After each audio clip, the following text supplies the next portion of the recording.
Thomas Graham was studying with the filtration properties of the mixtures और study करते करते अध्ययन करते हुए उन्होंने क्या नोटिस किया कि कुछ तो सॉल्यूशन में जो सॉल्यूट्स होते हैं वो कुछ सॉल्यूट्स तो एनिमल मेम्ब्रेन से अल्ट्रा फिल्टर से तो पास हो रहे थे, लेकिन कुछ सॉल्यूट्स अल्ट्रा फिल्टर से पास नहीं हो रहे थे। अल्ट्रा फिल्टर्स क्या होते हैं? जिनकी साइज छोटी होती है उनको हम अल्ट्रा फिल्टर्स बोलते हैं। अल्ट्रा फिल्टर्स जिनकी साइज छोटी होती है। और नॉर्मल फिल्टर्स कौन से होते हैं? जिनकी साइज, सिंपल फिल्टर बोल दीजिए, सिंपल फिल्टर्स, उनकी साइज बड़ी होती है। सिंपल फिल्टर बोल दीजिए, सिंपल मेम्ब्रेन बोल दीजिए, या अल्ट्रा फिल्टर, या फिर आप पार्चमेंट मेम्ब्रेन बोल दीजिए, एनिमल मेम्ब्रेन बोल दीजिए।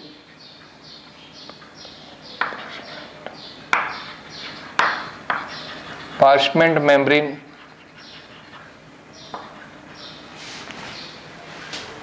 थॉमस ग्राहम ने नोटिस किया कि कुछ सॉल्यूट्स जैसे कि सोडियम क्लोराइड, यूरिया या शुगर, ये कुछ सॉल्यूट्स हैं जो सिंपल फिल्टर से और अल्ट्रा फिल्टर से दोनों से पास हो रहे हैं। लेकिन कुछ सॉल्यूट्स जैसे कि स्टार्च, जेलेटिन और ग्लू, ये सिंपल फिल्टर से तो पास हो रहे हैं लेकिन अल्ट्रा फिल्टर से पास नहीं होते। तो ये जो सॉल्यूट्स हैं इनके लिए इन्होंने अलग अलग नाम दिए। जो दोनों तरह के फिल्टर से पास हो रहे थे उसका नाम उन्होंने दिया क्रिस्टलॉइड। लेकिन जो सिंपल फिल्टर से तो निकल रहे थे लेकिन अल्ट्रा फिल्टर से नहीं निकल पा रहे थे, तो उनका नाम उन्होंने कोलॉइड दिया। तो इस प्रकार से थॉमस ग्राहम ने दो प्रकार के मिक्सचर बताए, types of mixture. Types of mixture means he classified the mixture into two different types, crystalloids and colloids. कुछ ऐसे मिक्सचर जो सिंपल फिल्टर से तो पास हो जाते हैं लेकिन अल्ट्रा फिल्टर से पास नहीं हो पाते, और कुछ ऐसे मिक्सचर जो दोनों ही फिल्टर से पास हो जाते हैं। इनकी साइज छोटी होती है तभी तो पास हो जाते हैं, लेकिन थोड़ी सी साइज इनकी बड़ी होती है कोलॉइड्स की, इसीलिए ये सिंपल फिल्टर से तो निकल जाते हैं लेकिन जो अल्ट्रा फिल्टर्स हैं उसमें ये फंस जाते हैं और ये सेपरेट हो जाते हैं। तो सेपरेट हो जाते हैं कोलॉइड्स और नहीं हो पाते हैं वो है क्रिस्टलॉइड्स। लेकिन इनका जो ये क्लासिफिकेशन जो इन्होंने दिया था, ये क्लासिफिकेशन ज़्यादा चल नहीं पाया। उसका कारण ये था कि जो सब्सटेंस इन्होंने नोटिस किए थे, जैसे NaCl, sodium chloride, sodium chloride के पार्टिकल बहुत छोटे होते हैं तभी तो ये दोनों फिल्टर से निकल जाते हैं। तो सोडियम क्लोराइड का उन्होंने देखा कि सोडियम क्लोराइड जैसा सॉल्यूट है वाटर में, वो तो सोडियम क्लोराइड इन वाटर, इसका जो सॉल्यूशन है, इस सॉल्यूशन में उन्होंने नोटिस किया कि सोडियम क्लोराइड एक क्रिस्टलॉइड की तरह बिहेव करता है। लेकिन अगर हम सोडियम क्लोराइड को ही अल्कोहल में या फिर हम बेंजीन में मिलाते हैं और उसका सॉल्यूशन बनाते हैं तो ये एक कोलॉइड की तरह बिहेव करता है।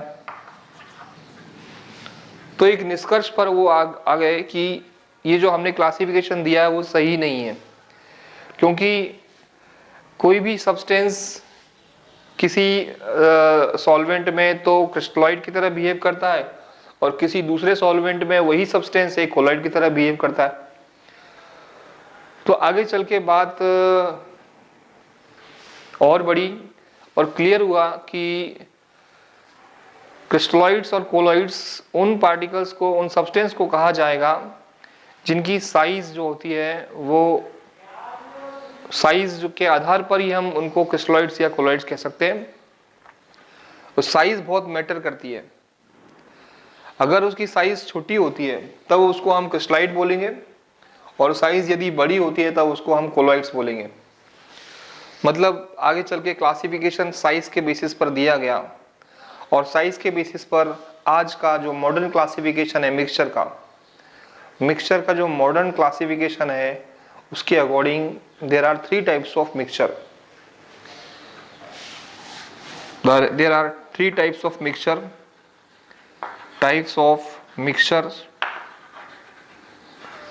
This is the latest classification. This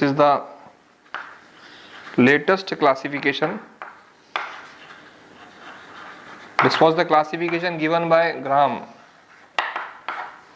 मैं लिख देता हूं यहां पर लेटेस्ट क्लासिफिकेशन। तो इसके अकॉर्डिंग 3 तरह के मिक्सचर्स होते हैं। ट्रू सॉल्यूशन, दूसरे तरह का मिक्सचर कोलॉइड और तीसरे तरह का मिक्सचर है सस्पेंशन बोलते हैं।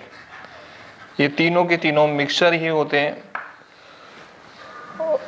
ये जरूर हम कहते हैं कि ये कोलॉइड्स और सस्पेंशन एक हेटेरोजेनस मिक्सचर होता है।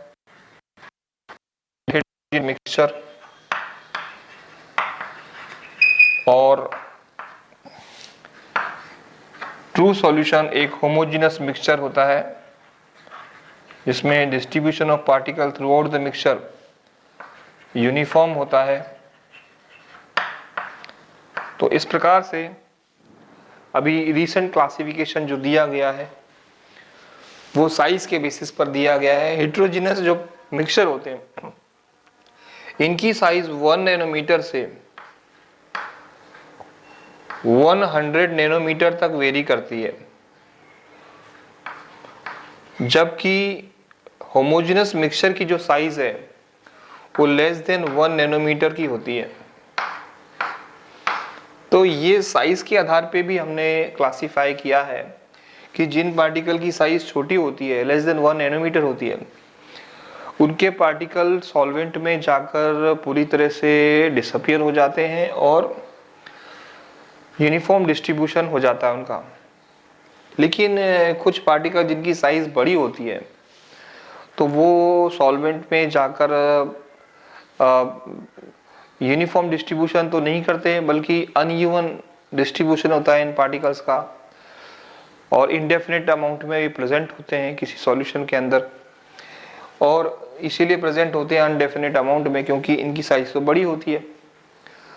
Actually the size of the true solution is very small. It is less than 1 nanometer, but the size range of colloid is between 1 to 100 nanometer.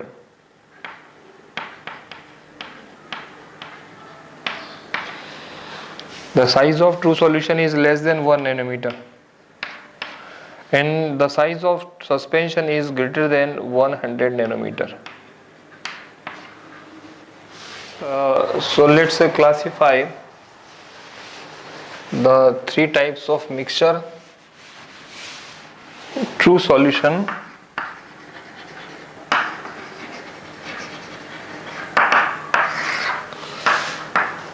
colloids, and suspension. These are 3 different types of solution.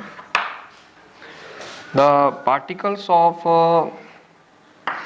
the mixture matched, जो particle की जो size है उसी के basis पर हमने mixture को classify किया है। अगर पार्टिकल की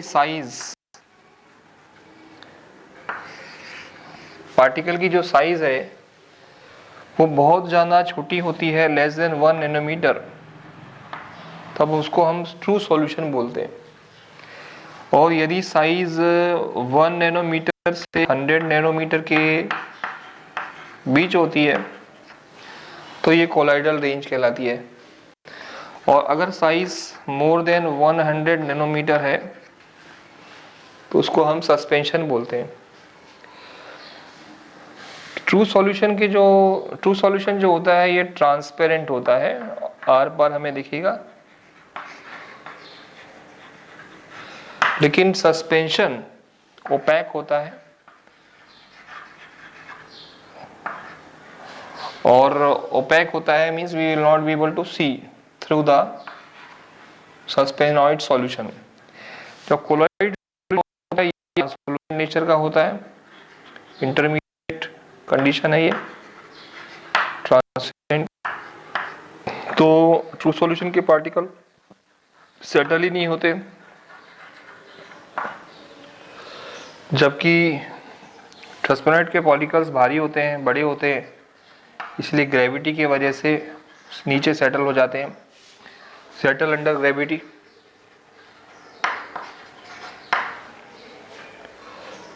और कोलॉइड्स के पार्टिकल केवल सेंट्रीफ्यूगेशन करने पर ही सेटल होते हैं, settle only on centrifugation. Centrifugation करने के पर ही सेटल होते हैं, क्योंकि इनकी साइज इंटरमीडिएट होती है। सेंट्रीफ्यूगेशन करने के बाद ही ये सेटल होंगे। और एक और प्रॉपर्टी होती है डिफ्यूजन की। ये जो पार्टिकल होते हैं बहुत रैपिडली डिफ्यूज होते हैं, diffuses rapidly.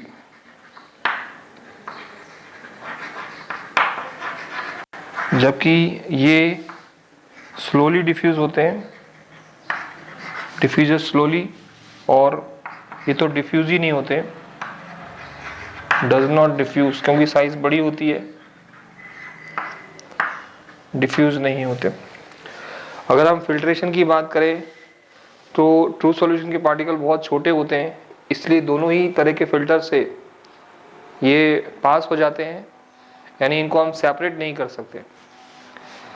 It cannot be separated by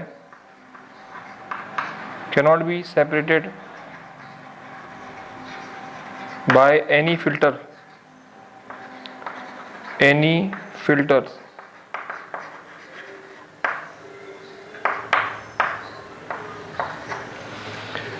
जबकि सस्पेनॉइड सॉल्यूशन बड़े होते हैं तो हम इनको दोनों ही फिल्टर से सेपरेट कर सकते हैं, कैन बी separated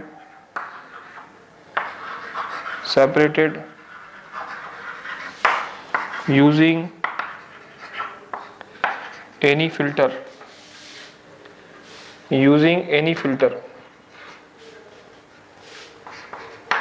किसी भी प्रकार के फिल्टर से आप ले लीजिए, दोनों में ही ये फंस जाएंगे, क्योंकि साइज बड़ी होती है और साइज बड़ी होने की वजह से ये ट्रैप हो जाते हैं, फंस जाते हैं। और इनको हम फिल्टर कर सकते हैं दोनों ही फिल्टर से, सिंपल हो या अल्टर। और कोलॉइड सॉल्यूशन का मैंने अभी थोड़ी देर पहले डिस्कस किया था कि कोलॉइडल सॉल्यूशन तो सिंपल फिल्टर से सेपरेट हो जाते हैं, लेकिन अल्ट्रा फिल्टर से सेपरेट नहीं हो पाते। लिखेंगे can be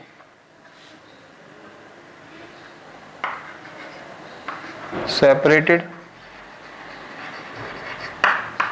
using ultra filters only. They cannot be separated by the simple membrane, simple filter. तो कोलॉइड्स का जो हम टॉपिक स्टडी कर रहे हैं, हमारे सरफेस केमिस्ट्री का जो सेकेंड टॉपिक है वो है कोलॉइड्स। तो अब हम चैप्टर को कोलॉइड्स के क्लासिफिकेशन से स्टार्ट करते हैं और थोड़ा सा इंट्रोडक्शन मैं कोलॉइड्स के बारे में अभी बताता हूँ। I was talking about the different components of the colloidal solution. A colloidal solution has got two components. Components बोल दीजिए या इनको हम फेजेस बोल सकते हैं. Phases of a colloidal solution. colloidal solution में दो कंपोनेंट प्रेजेंट होते हैं. जिस तरह से एक सॉल्यूशन में, एक ट्रू सॉल्यूशन में दो कंपोनेंट्स प्रेजेंट होते हैं, एक होता है सॉल्यूट और दूसरा सॉल्वेंट. एक सॉल्यूशन जो है दो कंपोनेंट से मिलकर बना होता है, जिसको हम बोलते हैं एक को सॉल्यूट, जो जनरली लेस अमाउंट में प्रेजेंट होता है, और दूसरा सॉल्वेंट, जो कि जनरली मोर अमाउंट में प्रेजेंट होता है. तो ट्रू सॉल्यूशन की तरह ही, just similar to the true solution, a colloidal solution is also comprised of two different components. The one component is dispersed phase,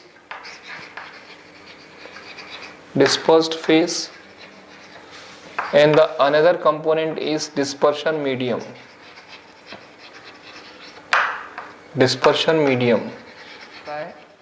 तो डिस्पर्स्ड फेज के पार्टिकल मीडियम में प्रेजेंट होते हैं और डिस्पर्स्ड फेज के पार्टिकल की साइज कोलॉइडल रेंज की होती है. इनकी जो साइज होती है, size of the particles of dispersed phase, short में लिख रहा हूं मैं, रेंजेस बिटवीन, इसकी साइज रेंज करती है बिटवीन 1 नैनोमीटर टू 100 नैनोमीटर. तो डिस्पर्स्ड फेज के पार्टिकल होते हैं एक कंपोनेंट, और दूसरा होता है डिस्पर्शन मीडियम. और dispersion medium usually large amount में प्रेजेंट होता है, जिसमें डिस्पर्स्ड फेज के पार्टिकल उसमें डिस्पर्स्ड होते हैं, मीडियम में डिस्पर्स्ड होते हैं, बिखरे होते हैं. तो dispersion medium, this dispersion medium is actually a continuous phase. This is a continuous phase. This is a medium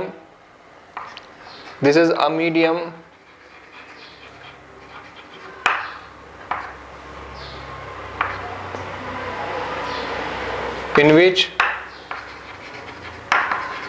particles of dispersed phase are present. मतलब एक मीडियम प्रोवाइड करता है ये डिस्पर्शन मीडियम, जो डिस्पर्स्ड फेज के particles को ये include करता है जिस मीडियम में, वो मीडियम कहलाता है डिस्पर्शन मीडियम. यानी कि डिस्पर्शन मीडियम वह मीडियम होता है जिसमें डिस्पर्स्ड फेज के पार्टिकल्स प्रेजेंट होते हैं through out the colloidal solution. और ये मीडियम चूंकि कंटिन्यूअस होता है, कोई डिस्क्रीट नहीं होता, इसीलिए हम कहते हैं कि dispersion medium is also a continuous phase. जबकि ये डिस्पर्स्ड फेज जो होते हैं, ये डिस्पर्स्ड फेज जो है ये डिसकंटिन्यूअस फेज बोलते हैं इसको हम. ये also called as, this is also called as discontinuous phase. इसीलिए हम बोल रहे हैं डिसकंटिन्यूअस फेज, क्योंकि जो डिस्पर्स्ड फेज के पार्टिकल्स हैं वो पूरे मीडियम में डिस्क्रीट फॉर्म में प्रेजेंट होते हैं, यानी पृथक पृथक अलग अलग सेपरेटली प्रेजेंट होते हैं पूरे मीडियम में. इसलिए ये जो डिस्पर्स्ड फेज है, इसका एक और नाम है डिसकंटिन्यूअस फेज. यानी कि पार्टिकल अलग अलग प्रेजेंट हैं, कंटिन्यूअस फॉर्म में प्रेजेंट नहीं है, बल्कि डिसकंटिन्यूअस फॉर्म में प्रेजेंट है. So we call it a discontinuous phase. So hopefully you understood up to here properly. यानी कि एक ट्रू सॉल्यूशन की तरह ही मैंने बताया कि एक कोलोइडल सॉल्यूशन में भी ट्रू सॉल्यूशन की तरह ही दो कंपोनेंट्स होते हैं। जो जनरली लेस अमाउंट में प्रेजेंट होता है उसको हम डिस्पर्स्ड फेज बोलते हैं, और जो मोर अमाउंट में प्रेजेंट होता है उसको हम डिस्पर्शन मीडियम बोल देते हैं।